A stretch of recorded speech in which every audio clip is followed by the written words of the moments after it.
مائارىپ ھادىسىسى زوراۋان تاپشۇرۇق.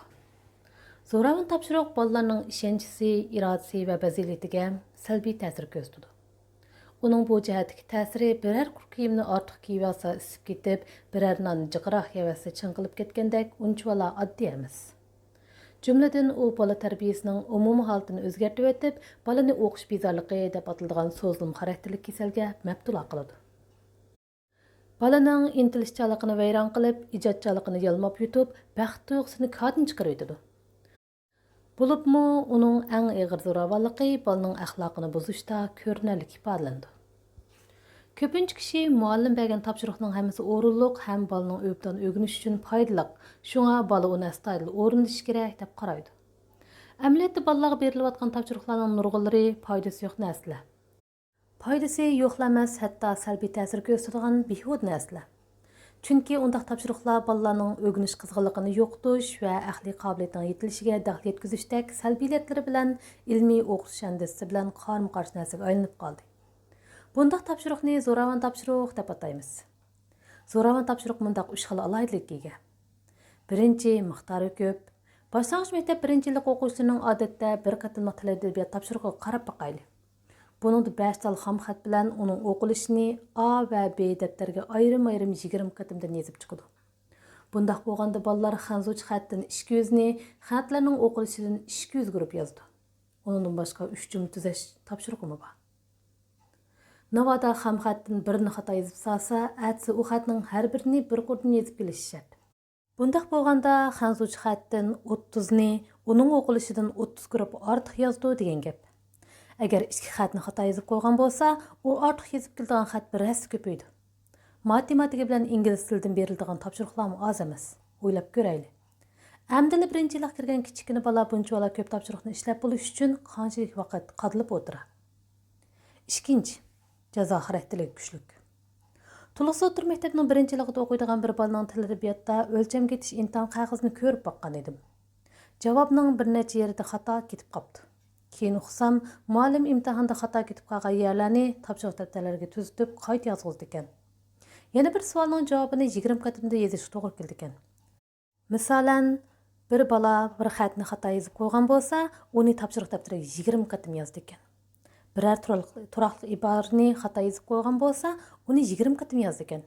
Yodga yozdigan biror abzasdan to'liq yozilmay qolgan jumla 2 dan yoki xato xat 5 dan oshgan bo'lsa, muallim bu javobni xatoga chiqarib, butun abzasni 20 qatim yozg'izdi ekan.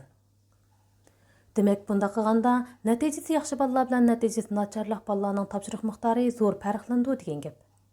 Muallimning bunday qilishdagi maqsadi bolalarga imtihonni yaxshi bermasang, tanavini tatman deganni bildirishdan iborat.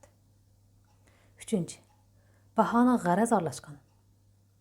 Qizimning to'liq o'tir maktabdagi ingliz til muallimi bolalarning xam xatlarni o'zlashtirish ahvolini sinab ko'rishda bir xatni xato yozib qo'ysa 0 numar qo'yadi. Qizim nurg'un qatim 0 olgan edi.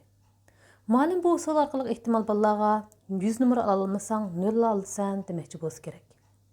Bu amaliyotda talvalarning tafakkuri. Shundaqla yomon niyat bilan maymun o'ynash emasmi? Pedagog Soxominskiy mundaq deydi. Muallim bilan bolalar o'rtasidagi munosabat o'zaro ishonish va himmat asosiga qurilganda, ondan bolalarga berilgan baho ularni tashabbuskorlik bilan kalla qotirishga undaydigan vositaga aylanadi. Muallimlarning bunday g'araz aralashgan bahosi bolalarni sinoq va imtihonlarda texmi ixlossiz qilib etadi. Jumladan, bolalar undaq sinoqda bir so'z xato bo'lib qolsa, olgan natija biroq yo'q chiqadiganligini bayqagandan keyin qanchaligini to'g'ri, qanchaligini xato yozib qo'yishdan parvoyi palak, beg'amga aylanib qoladi. Zo'ravan topshiriqning yuqorqi 3 xil alohidligi go'yo nafsoniyatchilik, shaxsiyatchilik va hasadga o'xshash bir-biriga sondishib kelib, bolalarning kunlarini azobga mubtalo qilib, o'rganish qizg'inligi va irodasini yo'q chiqarib, o'rganishga bo'lgan umrlik tuyg'usi va pozitsiyasini passiv ta'sirlarni ko'rsatadi. Har qanday bola maktabga yangi kirgan chog'larda maktab turmushiga nihoyat havas qilib, o'rganishga ishtiyoq bilan intildi. Topshiriq otliq bu vazifani o'rinday-olganligidan hayajon ichida faxrlandi. Shunga ota-onalar bo'ldi qil deb tursa-mu, daftar qalamlarini qo'yg'isi kelmaydi. Ammo oradan uzun vaqt o'tmayli zerikishga boshlaydi. Chunki allaqachon o'rganib bo'lgan xatlarni takror yozishga to'g'ri kelgachga o'yinga cho'lisi tegmaydi. uyqusi kelganda göppüdü tushib yetib olishga mumkin bo'lmaydi. Topshiriqni har qancha ko'ngil qo'yib yozsimi, xatolik chiqib turadi. Muallimning xato yozib qo'ygan xatlarni haslab yozdirish jazosiga uchraydi. Ba'zi xatlarni hatto 100 qatimlab yozish to'g'ri keldi. O'rganish degan bu narsa ularga o'zi bilan qiyashayotgandek tuyuldi.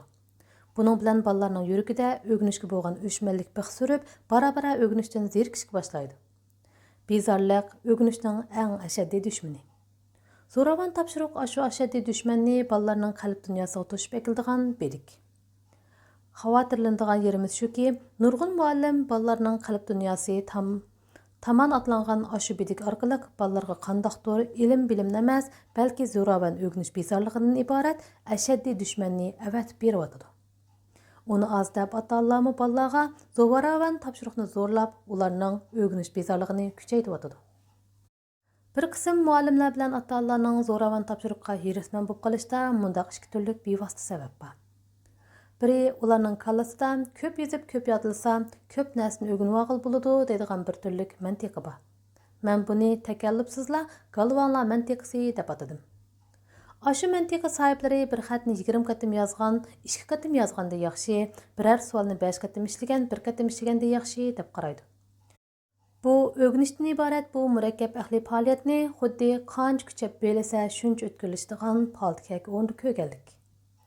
Ular ehtimol bilmasi kerak, cho'ng mingning bilish harakati intayin sirliq jarayon. Buning o'zi xos ishki qonuniyati bo'ladi. Bo'libmi ashu sirliq jarayonda tuyg'u omili intayin muhim rol o'ynaydi. Shunga topshiriq qancha ko'p bo'lsa yaxshi bo'lavermaydi. Eng yaxshisi bolaning ahvoliga borib keladigan muvofiq topshiriq. O'ylab ko'raylik. Bir xatni 3 qatim yozsak har holda chiroyli chiqadi. 30 qatim yozsak qoq butidek chiqadi. 100 qatim yozsak bara-bara o'qib bo'lmaydigan bir nimaga aylanib ketadi. Galvanlar mantiqasiga ishonadigan muallimlar bilan ota-onalar zehnini odatda miqdorlashtirib bo'ladigan yuzak narsalarga qaratib oldi. Ular xilma-xil usullar bilan bolalarning o'rganish qizg'inligini qo'zg'ashni degandek bilmagachga ishlab tugatkisiz topshiriqlar bilan bolalarni parta o'rindiqqa band qilib etadi. Bundaq usulning bolalarning ishki dunyosida bir turlik ximiyalik o'zgarish paydo qilib, oxir bolalarni o'rganishdan ba'zirib qo'ydiganligini aslo his qilolmaydi. Yana biri ba'zi muallimlar bilan ota-onalar kalti pamlik qilib burnining uchini ko'ryotdi. Beijing shahrida bir necha boshlang'ich maktabning muallim bilan tanishib qolgan edim.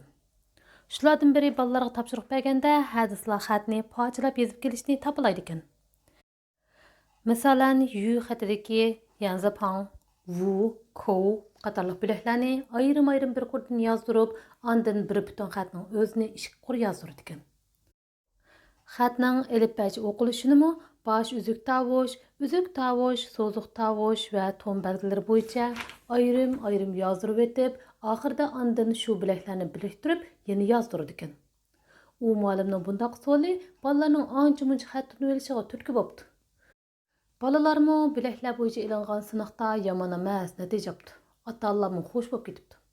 Ammo yana bir muallim bolalarni darsdan sirtqi kitoblarni o'qishga tashkillab, topshiriqni nihoyatda oz berib, bolalarga darsdan sirtqi kitoblarni ko'proq o'qib kelishga da'vat qildi ekan. Buning bilan bolalar darsdan sirtqi kitoblarni o'qish davomida ham til adabiyot saviyasini o'stira olar ekan, ham uningdan xo'shalik topa olar ekan. Ammo maktabning bir tutash imtihonlarida darslikdagi mazmunlar asos qilinib, ko'pincha o'lik yodlab javob beradigan savollar chiqarilganligi uchun bolalarni darsdan sirtqi kitob o'qishga tashkillaydigan muallimning o'quvchilari xatni pochlab o'rgatilgan muallimdagidek yaxshi natija ololmabdi. Buning bilan u sinfning umum natijasi tushib ketib, ota-onalarning u muallimga fikr chiqibdi. Ba'zi ota-onalar bu muallim bolalarga topshiriqni jiqroq bermay hadisli ularni kitob o'qib kelinglar deb bolalarning vaqtini isrof qilyapti deb fikr qilibdi. Ammo u muallimda o'qigan bolalar boshlang'ich maktabning tuvan yilligida ancha ko'z ko'rmagani bilan yuqori yilliklarga bo'lib to'liq o'tir maktabga chiqqandan keyin darsliklarni o'likli yodlab o'rganadigan bolalardan o'tib ketar ekan. U muallim menga mundaq dedi: "O'quvchilarni izlab tekshirib boqqan edim. Men o'qitgan bolalar o'tir maktabda umuman yaxshi o'qib o'tibdi.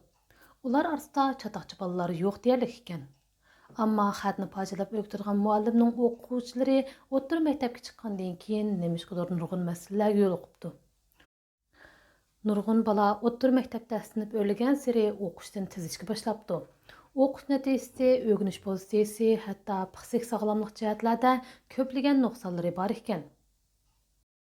U muallimning gapidan qaraganda bu tekshirish natijasi uning bolalarni ashundoq o'qitish ishonchisini oshiribdi. Ammo u turibla harsinib qoldi. Ammo bolaning o'rta maktabga chiqqandan keyingi o'rganish qizg'inligi bilan o'rganish natijasini kimmi uning boshlang'ich maktabda o'qitgan muomala bilan bog'lab tushunsin deysiz, dedi u muallim. Ota-onalar faqat bolaning bora-bora aql tepayotganligini yoki kalvanlashib ketayotganligini biladi. Kishilar bolaning natijasini uning o'rta maktabda biror obdan muallimga uchirgan yoki uchirmaganligida ko'rdi. Xatni parchalab yozgan helik muallim bilanmi sirlashib baqqan edim. Ammo u muallim bolalarni undaq o'qitishning ziyonli ekanligini uqmaydi ekan. U mundaq dedi. Ishqilib, bolalarni bir necha yil o'qitish davomida o'zim tutgan sinfni boshqa sinflarning oldiga o'tkazsam bo'ldi. Ularning keyinligi bilan mening ishim yo'q. Bolalarning keyinligi bilan nima ko'rim deb turib o'qitadigan bu muallim shu maktabdagi da'onliq muallimlardan bo'lg'achqa, ota-onalar bolasini imkoniyatning boricha uning sinfiga akirib berishga tirishir ekan. Chunki ko'pchilik ota-ona u tutgan sinfdagi bolalarning tangdan tulisining til adabiyot darsida asosan 100 numara oldiganligini bildi ekan. Zoravan topshiriqning yuqorqi ikki turlik sababi elimizning navbatdagi asos ma'rifida mundaq ikki masalaning mavjud ekanligidan derak beradi. Biri ma'rifni baholash yo'linish masalasi, yana biri muallimlarning safa masalasi. Menimcha bu ikki masala navbatdagi ma'rif islohotimizning halqasi. Shundaqla nurg'un masalalarni hal qilishning ibtidosi. Ammo hozir ma'rifdagi nurg'un toptanlar degandek oliy maktab intomiga markazlashib qolg'achqa u ma'rifdagi barliq masalalarni keltirib chiqarayotgan balo qazo deb qaralyotdi. Halbuki atalmış ma'rif islohotida hadislar yağni kesib, pushqoqni yamaydigan, ko'z og'risa kindikni o'ylaydigan ishni qilyapmiz. Bu mohiyatda g'oyat zo'r bir tema. Shunga bu yerda tafsili to'xtalishga amalsizman. Xo'sh. Undaqda navbatda bolalar duch kelayotgan zo'ravon topshiriq masalasini qanday hal qilgulik? Menimcha oldi bilan ota-onalar u vaqtda to'g'ri tunish kelish kerak. ھادىسىسى balangizning o'rganish qizg'inligini qo'zg'ash va qo'g'dashda har vaqt ixlosingiz bilan ko'ngil bilib turing. Shu chog'da zo'ravon topshiriqqa taqobil turishning amal chorasimi o'zidan tepildi. Ba'zi bolalar zo'ravon topshiriqning daxlisiga uchirganligini ota-onasiga deb ulardan yordamlashishga ancha iranishib ketmaydi. Bundaq ahvolda ayibni yana ota-onalar qo'yish kerak. Tuluqsiz o'rta maktabning birinchi yilida o'qiydigan bir bola darsda sho'xlik qilg'achqa, muallim uningga 10 tekisni ko'chirib yozish jazosini beribdi. U naq bir kech uxlamay o'tirib 10 tekisni birma-bir ko'chirib chiqibdi. U bola jinoiy jazodan qattiq qiynalsa-mu, nima uchun dardini ota-onasiga aytishni xohlamaydi. Qaraganda bola bilan uning ota-onasining bir-biriga tutgan pozitsiyasida masala bor. Chunki ota-onalar bolasi biror ko'ngilsizlik uchrab qolgan chog'larda ish ujuri burujini so'ramayla bolani tanbehlab, hadisli maktab tarbiyasini qarg'ulachi maqtab uchiroltsa, bola bara-bara dardimni ota-onamga aytsam baribir, o'lganning ustiga tepgandek ulardan yana tilxonat anglayman deb o'ylab qoladi. Zo'ravon topshiriq bolalarning ishonchisi, irodasi va fazilatiga salbiy ta'sir ko'rsatadi. Uning bu jihatdagi ta'siri biror quruq kiyimni ortiq kiyvas isib ketib, biror nonni jiqroq yevasi chinqilib ketgandek unchavala oddiy emas. Jumladan u bola tarbiyasining umum holatini o'zgartib, bolani o'qish bezorligi deb ataladigan so'zlim xarakterli kasalga mubtalo qiladi. Bolaning intilishchanligini vayron qilib, ijodchanligini yalmab yutib, baxt tuyg'usini kordan chiqarib yetadi. Bo'lib uning eng zo'r oqibati bolaning axloqini buzishda ko'rinarli ifodalanadi. Shunga uni ma'rif ھادىسىسى deb qaragulik. Hozir bu xil hodisaning mamlakat miqyosida kundudagidek sodir bo'layotganligi odamning yuragini achishtiradi. Jumladan o'rta boshlang'ich maktab bolalari yoki ularning ota-onalari bilan bu vaqtda ishga g'iz mondishib baqsangizlar, unda hodisaning ko'pligiga emas, shaklining ajoyib g'aroyib ekanligigami aqlingiz hayron, fahmingiz singayan ketadi. Uzun yillardan buyon bolalarning zo'ravon topshiriqning daxlisiga uchrash-uchurmasligi ularning peshonasiga, aniqroq aytganda har qaysi fanlardagi muallimlarning qandoqligiga bog'liq bo'lib keldi.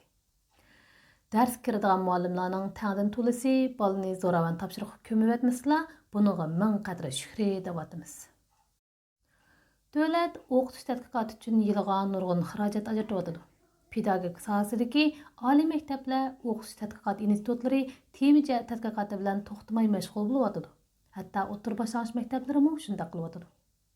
Ishqilib ma'arif sohasida yuqoridan tuvangacha hamma yerda inchik tadqiqotlar qanot yeyotdi. Ammo har kuni putimizga putilishib turadigan bu hodisa nemishqa tadqiqotchilarimizning nazariga ilinmaydigandir.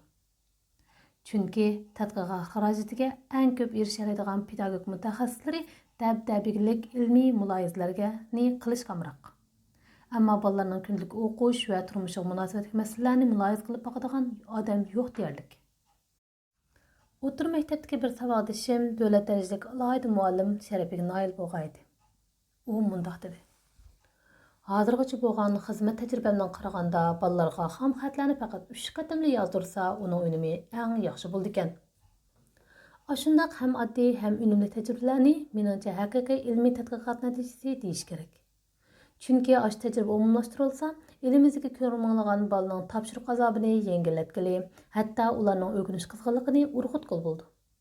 U oddiy tajribaning hech qanday texnikalik bo'lmaganligi bilan amaliyotda pedagogika, psixologiya va bilim ilmiga yetadigan nurg'un mukammal nazariyalarni o'z ichiga oladi.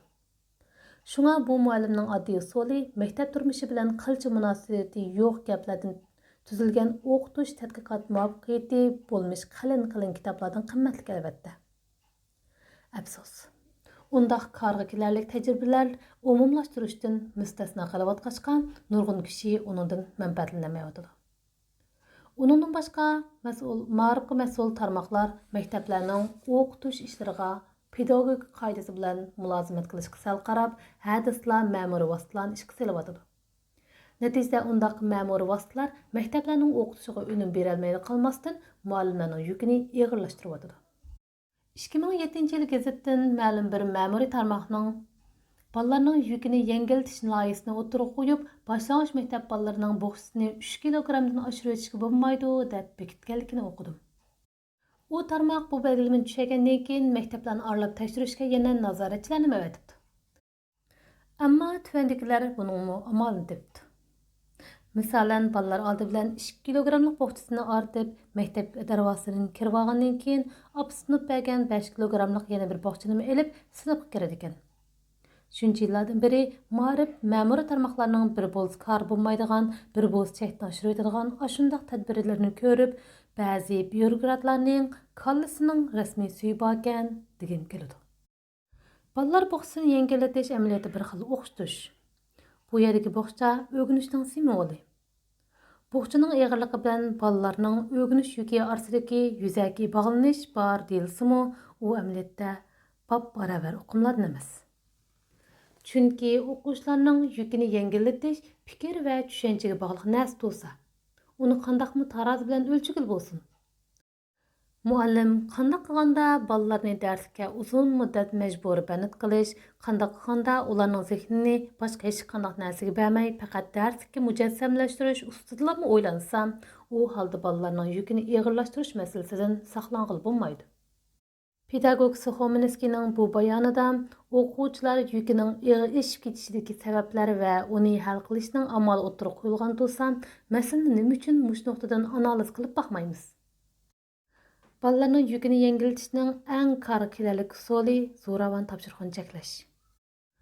Zoravan topshiriqni ma'arif hodisi yuksakligiga ko'tarib analiz qilsak, uning buzg'unchiligini ko'rib yetalaymiz. Elimizda har qaysi sohalardagi ishlab chiqarish hodislarini cheklash xususida munosib boshqarish o'lchamlari va boshqarish choralari tushma-tushdan o'tirib qo'yilyotdi. Masalan, ko'mir hodisi yuz berib qolsa, ahvolni yushirish, ma'ni qilish bilan birga munosabatli tarmoq va kishilarning javobgarligi surishtirildi. Ammo kunduzgidek ko'rilayotgan ma'arif hodisasi kishilarga odatdagi ishdeklar tuyuladigan bo'lib qolyotdi. Bu ahvollarni kimmi alga oshkorlab boqar? Kimmi ko'rmolagan bolaning nidosiga quloq solib boqar? Bu hol odatdagcha aytsak, bolalarning o'rganish qizg'inligi va herismanligini mangulik lahatga ustyotdi. Qattiqroq qilib aytsak, davlat va millatning istiqbolini nobud qiladi. Qisqasi, bolalarni zo'ravon topshiriqning ziyon zahmatidan saqlaydigan ilmiy chora qachonmi borliq kelar?